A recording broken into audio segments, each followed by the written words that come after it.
At the beginning of the movie, we are shown Hong Kong, where in the slums, preparations are underway for a competition in mixed martial arts called kumite. Workers have even set up a large pilaf cauldron to ensure there's plenty for all the fighters. The competition is shrouded in secrecy, and only the top competitors from different countries can receive invitations. Across the globe, the best fighters from various martial arts disciplines are gearing up for kumite. There's an unsuccessful obstacle course runner struggling to leap over a barrier, a bartender expertly breaking ice for cocktails, and of course, a worker from the Bounty chocolate bar factory. In America, a heavyweight boxer polishing his redneck techniques is approached by a comrade who mentions hearing about the boxer heading to the secretive kumite competition. The friend warns the guy that there are rumors of people getting killed during the kumite fights. I'll leave you f*** up.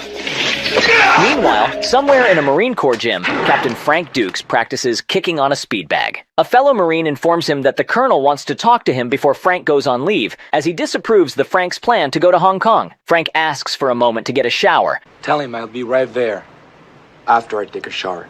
But I'll have to wait, sir. And realizing that this might thwart his trip, takes this opportunity to escape. The Marine immediately reports Frank's escape to the colonel, who orders his two best men to go after Frank. After some time, Frank reaches his sensei's home in California. The master's wife warmly welcomes Frank. However, since her husband is seriously ill, she needs a little time to inform him about the guest. Frank, not wasting any time, starts to reflect and recalls how, as a teenager, he sneaked into Mr. Tanaka's house under the instigation of his friends. The boys wanted to steal a katana, but upon hearing the sound of the opening door, they dropped the sword and ran away. Somewhat a slowpoke, Frank remained standing in place, but then tried to put the weapon back in its place. Tanaka and his son rushed in, and the boy kicked Frank in the belly. Then Tanaka said that this katana cannot be stolen. It must be earned. Frank states he didn't intend to steal the weapon. You cannot get katana sword by stealing. It is a very special sword. You must earn it. I wasn't going to steal it. With a single swift motion of the katana, Tanaka skillfully removes the peak of Frank's cap. The bewildered Frank didn't even realize what happened, and his reaction, in turn, impressed Tanaka. You didn't flinch. You have fighting spirit. Master Senzo Tanaka promises not to involve the police if they make a deal. He goes to Frank's parents and delivers a motivational speech about how boys need discipline and strength, which martial arts training can provide, and asks for the opportunity to train Frank. Frank's parents are impressed by the master's words and agree to the proposal. But, in fact, the cunning Japanese needed Frank only as a punching bag, and he starts training his son on Frank. How come you coach him but not me? I brought you here to help me train my son. Don't question me. If you expect me to be his punching bag, you can forget about our deal. One day, Tanaka's son gets beaten up at school, and Frank intervenes, dealing with the bullies. The boy tells Frank, "Someday, I'll fight in the kumite and make my father proud." But unfortunately, the boy never got to fulfill his dream. Crushed by the tragedy of losing his son, Tanaka no longer intends to continue training. Frank asks Sensei to train him. Teach me. I can do it. You are not Japanese. You are not a Tanaka. The man reveals that before moving to the States, he had a family in Japan. A wife, a son, and a daughter. They lived in Hiroshima and perished during the war. In America, he aimed to start anew and to teach his boy the mastery passed down for 2,000 years from father to son in the Tanaka family. Frank promises to honor his teacher by winning kumite. To honor you, Shidashi. Tanaka begins Frank's training. During the process, we discover that Frank confuses right and left. Training includes skills like catching fish barehanded, meditation, and of course, fighting blindfolded. Frank spends a long time blindfolded and can even block sudden attacks while carrying out everyday tasks. In the culmination of his training, we see him break Mr. Tanaka's training device during a stretch. The sensei rewards him with a katana, this time earned through hard work. With this, his reflection concludes, and Frank enters his trainer's room. He tells Tanaka that he's heading to Hong Kong for kumite to honor his teacher. Tanaka assures him that his spirit will fight alongside Frank. My spirit, fight with you. In kumite, you will need it. In Hong Kong, Frank sees a Hulk who has also come for kumite. The bearded guy tries to introduce himself to a girl, but faced with indifference, he decides to demonstrate his standard of culture to the beauty. Too handsome for you, huh, honey? Meanwhile, at the hotel, where all kumite fighters stay, a journalist questions the lodgers about the secretive tournament. However, nobody is willing to share the secrets of the underground fights. You two are here for the kumite, aren't you? Komite? What is komite? Look, guys, I know there's a secret full-contact event being held in Hong Kong in the next few days. At the same hotel, the Hulk challenges Frank to an arcade fighting game. Frank effortlessly defeats him. The bearded guy invites his random acquaintance to the super-secret competition to watch his fights. You like this kind of fighting, huh? Yeah, You want to see some real fighting, you can see me fight at the Kumite. I'm here too for the Kumite. Name's Ray Jackson. I'm Frank Dux. Meanwhile, 2 DIA officers visit Tanaka's house. The woman says Frank visited a couple of days ago to see his ailing teacher, but she doesn't know more. Do you know if he was going to Hong Kong? I don't know. Of course you know. Look, we're not trying to... Mrs. Tanaka, we're very sorry to have disturbed you. Thank you very much for your time. In the hotel, Frank and Jackson are welcomed by their manager. Frank Dux. No. It's Dukes. Gotcha. Like put up your dukes, right? He says this year's Kumite is unlike any before, with fighters from almost the entire world. He also warns them against brawling outside the competition,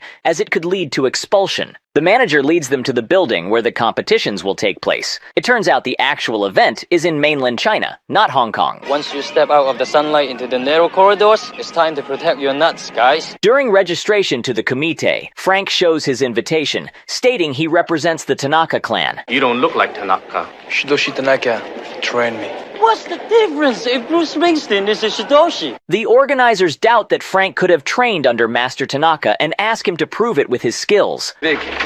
Choose a brick. Okay, Frank. What about this one? No! Bottom one. His task is to break the bottom brick from a stack. Frank shatters the brick, astonishing all participants. Son of the bitch. Is that good enough, guys? And then, Bolo Young delivers the legendary line. Very good, but brick not hit back. Losing no time upon arriving in Hong Kong, DIA officers head to the police, requesting the inspector to find the fugitive. We're here because Frank is going to fight in the Kumite, and we're here to stop him. The Kumite? Learning that Frank plans to fight in the secret Kumite, a tournament known throughout Hong Kong and beyond, the inspector is reluctant to pursue a military man who hasn't officially violated any laws in his country. We all know that the Kumite is happening here in Hong Kong. It seems the super secret Kumite is more popular in this world than UFC is today. At the hotel, an Arab with an Asian appearance pushes the journalist, inviting her insistently to his room, and promising to provide an interview about Kumite and more. You want to say no? No, Hussein is an asshole. He intends to slap the girl for her audacity, but Frank interrupts the scoundrel. He's the American shithead who makes tricks with bricks. And then advises against a fight, as it could get them expelled from Kumite. Frank suggests settling the matter with a contest. The winner takes the girl to his room. You hold this. If I can grab it before you close your hand, I get the girl. If I cannot, she's yours. Very good. What? You can't do this. Just relax. Just because I'm relaxed doesn't mean I'm relaxed. I'm fucking relaxed. I'm relaxed. He recalls fetching a fish from a fountain barehanded and manages not only to retrieve the coin, You lose, American asshole. but also swap it for another. Looks like she's mine. He takes the girl with him, and she explains that she wants to write an article about the secret Kumite tournament. Hence, she tried to get in with the Arab. Frank invites the girl to dinner tomorrow evening. While Frank trains, Jackson barges into his room and jumps on the bed with dirty shoes, rushing his comrade for the Kumite Express. You know, you better stop doing that stuff. You might want to have kids one of these days. Frank calmly finishes the exercise and heads out. The first day of the competition arrives. The organizers announce that the tournament, held once every 5 years, will last for 3 days. There are 3 ways to win. 1, you knock the guy out. 2, your opponent quits and shouts Mate. It's like saying uncle. 3, you throw the fucker right off the runway. As spectators place their bets, fighters of different styles step onto the arena. One participant takes a hit to the face, spitting out some blood. The Hulk starts to build up suspense. That's why they call this thing Bloodsport, kid. If only he could see the bare-knuckle fighting championship. A fighter in shorts secures victory. The 6 feet and 4 inches Jackson steps onto the ring against a lightweight fighter, and vividly illustrates the purpose of weight categories. After taking several hits with lowered hands, he erupts in fury, and with a single blow, smashes his opponent to the ground. Then, in true trash talk fashion, he challenges the Kumite champion. Frank asks what this Chinese guy did to him. Jackson replies that he's Chong Li, the undefeated Kumite champion. The manager adds that during the previous competition, he killed his opponent with a neck kick and enjoyed watching him die. Chong Li enters the arena again against a smaller opponent. In 14 seconds, he applies a chokehold to the little guy and then delivers a finishing blow to the back of his head, already unconscious. The organizers declare it a new Kumite record, 14.8 seconds. Frank Dux steps up against the Arab from the hotel. The Arab says, Now I'll show you some trick or two. After slapping his opponent's cheeks, Frank defeats him, and the Arab, as promised, showcases his trick. But even such a cunning maneuver doesn't help him beat Frank. Dux sets a new Kumite record, turning Bolo Young's menacing stare into an even more aggressive one. The janitor claims the knocked-out gold tooth of the fighter, apparently as a prize. The fights continue, showcasing beautiful techniques from various martial arts styles. There's even an exotic monkey kung fu style demonstrated by the bounty factory worker. In the best traditions of Pride Fighting Championships, fighters engage in multiple matches on the first day of the competition. For unclear reasons, the inspector changed his decision and informed the DIA officers about the hotel where Frank Dux is staying. The agents immediately head to the address and demand that the captain return to the base, forbidding him to participate in the Kumite. And you know why? The government has invested a lot of time and money in you. Uncle Sam can't afford to let you get hurt. I won't get hurt. That's why we're here, to make sure of that. I'll be in the airport in 2 days. We are taking you back now. Don't make us use 50,000 volts on you, Frank. Jackson helps him, taking down 2 guys in the proper wrestling manner and buying time for his comrade to escape. After a long chase through the downtown, Frank manages to shake off the officers. In the evening, he has dinner with the journalist, drinking wine despite needing to recover for tomorrow's 3 consecutive fights. The journalist asks him to take her to the Kumite, but he replies that there are strict secrecy rules. So, the girl suggests just spending the night together. In the morning, Van Damme demonstrates how diligently he works on his glutes. It's really hard to find a movie where he doesn't do that.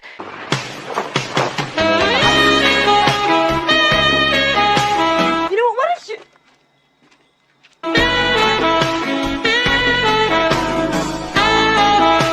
I'm taking you shopping today if I have to drag you, kicking and screaming.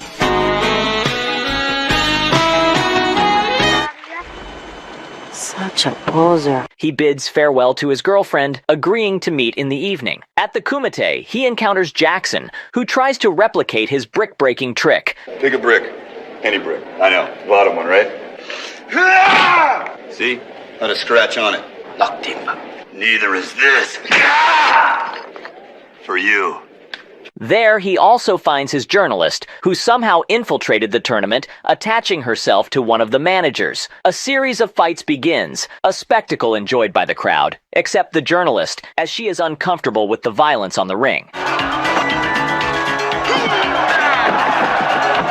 Chong Li enters the arena and effortlessly destroys his opponent. Then, in his sadistic manner, he inflicts a fatality on the already defeated fighter, breaking his leg. The audience goes wild for their champion. Frank also advances in the tournament with a series of 5 victories. Finally, he faces a truly charismatic character who, for 2 minutes, shows Frank how he will destroy him in combat, and then, in 3 seconds, flies off the ring straight into the realm of Morpheus.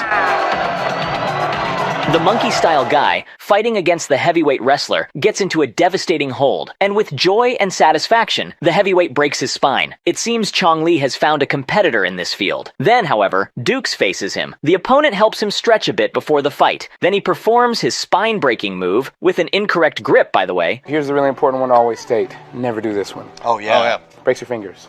Breaks your fingers. But Frank manages to break free with head strikes. Afterward, he beats the opponent, and then effortlessly and casually punches his nuts back in. Seeing how Frank dealt with such a strong fighter, Chong Li gets visibly tense. It's time for Jackson's duel with Chong Li. Frank gives him advice before the fight. Go for the gut.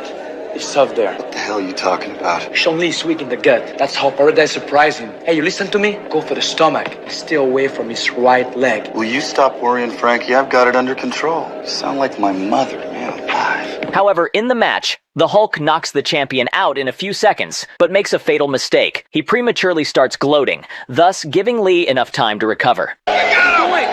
Keep going! Chong Li rises and drops Jackson, and then smashes his head with a kick as a finishing move. After that, he takes the defeated Hulk's bandana, defying Frank. He demonstratively enjoys his victory and the fact that he managed to maim another opponent. In the hospital, Frank promises Jackson that he will avenge him and defeat Chong Li. Do you think that's what he wants? Someone to share a room with? Johnny, stay out of this. Frank, I don't want to see you get hurt. Then don't watch. This causes him to argue with the journalist, who opposes his continued participation in the competition, fearing for the guy's health. On this note, she visits the police station and asks the inspector to stop the kumite because there's complete chaos going on there. Why are you so interested in stopping the kumite? Someone almost got killed there today. I have a friend fighting in it. I don't want him to get hurt. Who's your friend? His name is Frank. Like put up your Dux. right? The next day, after morning exercises, Frank heads to the competition, but DIA officers block his path. Backed by the inspector and his team, Frank takes down the policemen and confiscates their stun guns. Inspector, no. Gotta take him back. Then, the journalist appears. She's the one who informed them about the location of the kumite. Frank tells the officers that he'll meet them at the airport tomorrow and heads to the tournament. I'll meet you at the airport tomorrow. The journalist guides the agents to the secret kumite competition. Frank knocks out a Thai boxer in the semifinals, impressing his fellow officers and the journalist. Chong Li, on the other hand, faces another smaller opponent and brutally defeats him, breaking the fighter's neck while he's unconscious. To honor the memory of the deceased athlete, everyone in the hall stands up, and the organizers turn their backs to the ring, apparently signaling their willingness to turn a blind eye to such lawlessness. Chong Li approaches Dux and utters his second line in the whole movie. You are next. While the audience bets on the final match, the fighters prepare for the bout. Chong Li's cornerman puts chalk in his trunks. To provoke the opponent emotionally, the baddie ties Jackson's bandana to his knee. You break my record. Now I break you like I break your friend.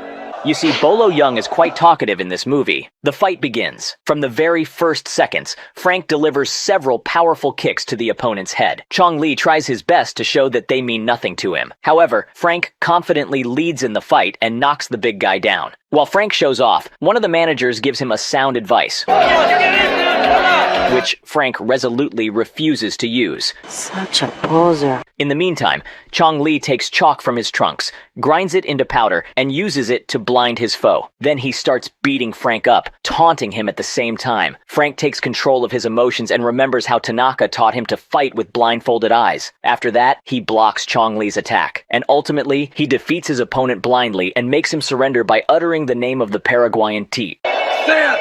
Stand! Stand! He takes the Jackson's bandana from the villain, and everyone rejoices in the victory of the foreign fighter. As a prize, he is gifted a katana. He bids farewell to Jackson in the hospital, and arrives at the airport. He's not going to show. It looks like he did it to us again, huh? Hey guys, you're coming or what? This film inspired the creators of the legendary Mortal Kombat video game series. At the end of the credits, it is stated that the film is based on real events.